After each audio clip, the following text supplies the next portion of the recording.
Hi, everyone. There's a classic Zen story where a student asks a Zen master, how long will it take for me to become enlightened? And the Zen master says, 10 years. And the student asks, what if I try twice as hard? And the Zen master says, 20 years. So this points to a truth that I want to explore today. What if the seeking effort is the very thing pushing your spiritual awakening away? Welcome, everyone. I'm Stephen Hick, and this is the first talk in a series of talks about how seeking is a hindrance on the spiritual path. Today, we're going to look at how chasing enlightenment backfires and how the seeker quietly keeps itself alive. And I'll end with a short practice that can help you realize this. Most of us start the path with a conviction that something is missing in me, or put another way, I need to find something or attain something to be whole or adequate. So there's this quiet sense of insufficiency that's fueling the seeking. It's this feeling of being inadequate in some way that keeps the seeking going. And it's not always obvious, especially at first, but beneath all our goals and our practices, there's a quiet belief that I am not enough as I am. And then this effort to fix ourselves strengthens that belief that there's a broken self in need of repair. We think if I get the right teacher, I get the right retreat, I get the right state, then I'll finally land, I'll finally get it. That stance, it assumes a lack. Think about it. It's also placing awakening over there in the future as something a separate me or separate self can attain, can acquire. So the more we chase, the more we reinforce the one who's chasing. Imagine it this way. If I constantly strive to become enlightened, I am quietly affirming that I am unenlightened or inadequate or not there yet.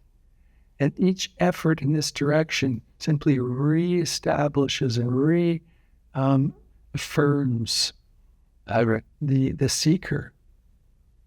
So that in the temporary, the chase may bring some temporary relief, maybe moments of joy or insight or peace. But as soon as those pass, the mind jumps in again and says, I need another one. I'm still not there. Now I realize I'm repeating myself here, but I consider this as one of the most important realizations of all. It really is the paradox of all paradoxes. If you get this, you'll save yourself years, if not decades, of efforting in the wrong direction. So just to say it one more time, then I'll move on. Seeking fuels the story of me, the one who lacks. And the more we chase, the more real that story feels. Okay. Let's move on. I was, in my personal practice, for years I was a diligent seeker. So I feel like I'm qualified to speak about this. As you know, if you followed my teachings, I was always searching for the next teacher, the next even spiritual practice, and I would switch.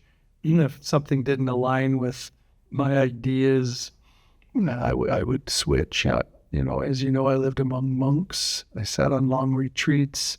I traveled around the world to meet new teachers.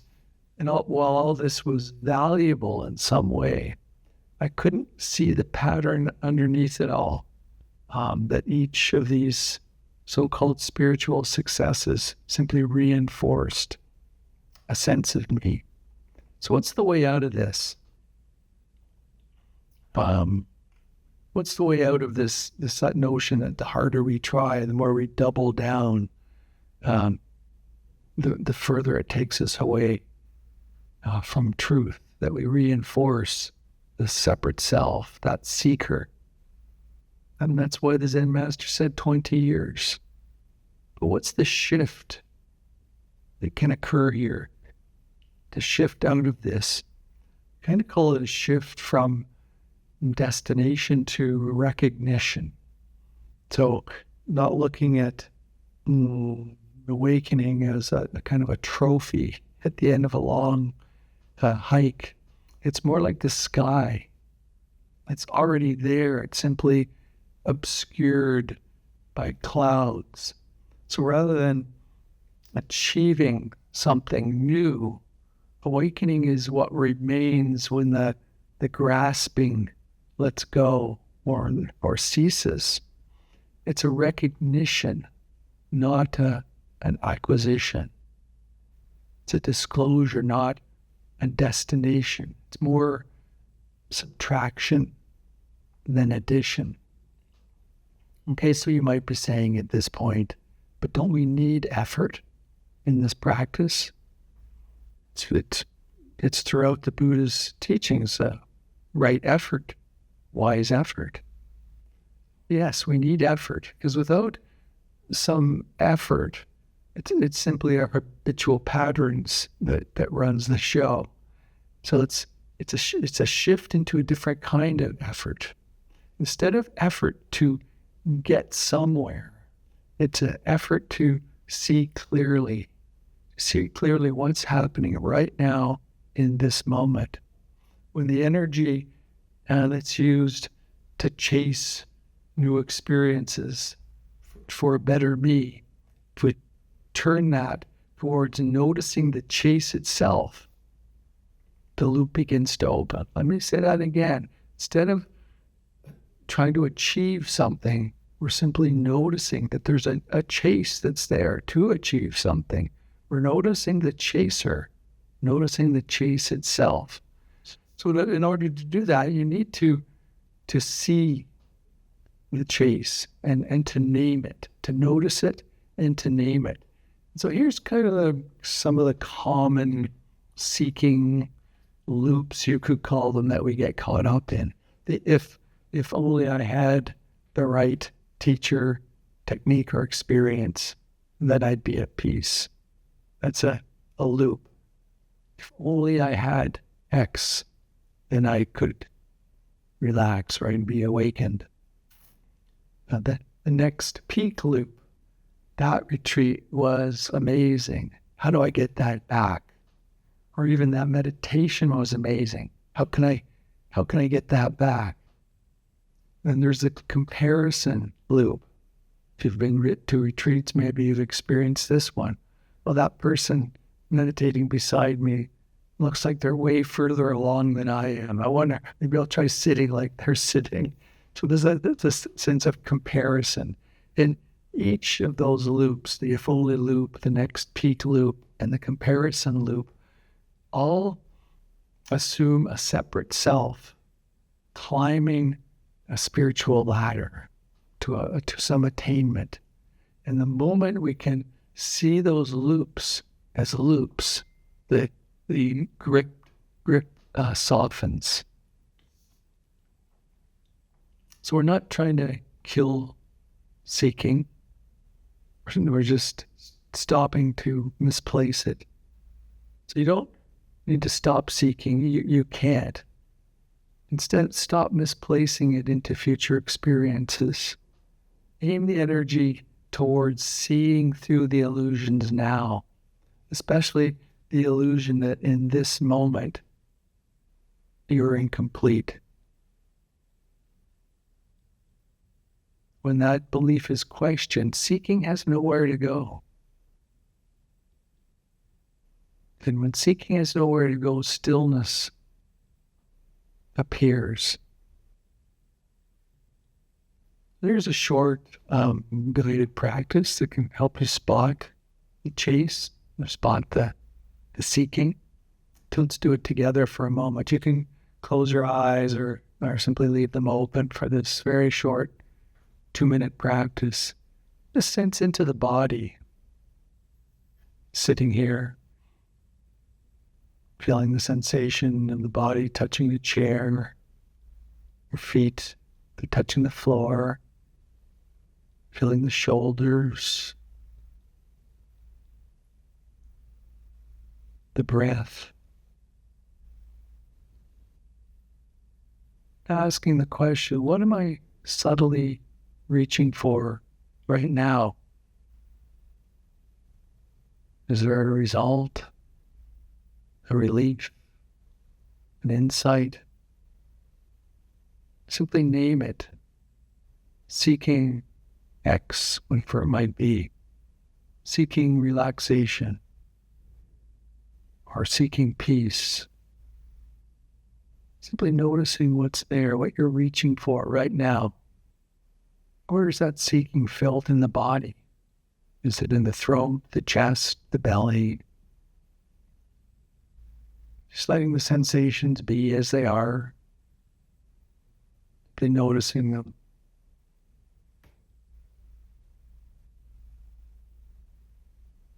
And giving the narrative of the incomplete self the day off. And staying with the bare sensations of the moment.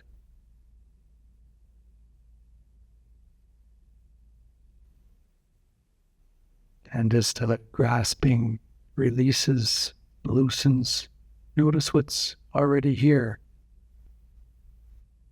Breath moving, sounds arising, sensations felt. This simple awareness, this presence without any effort.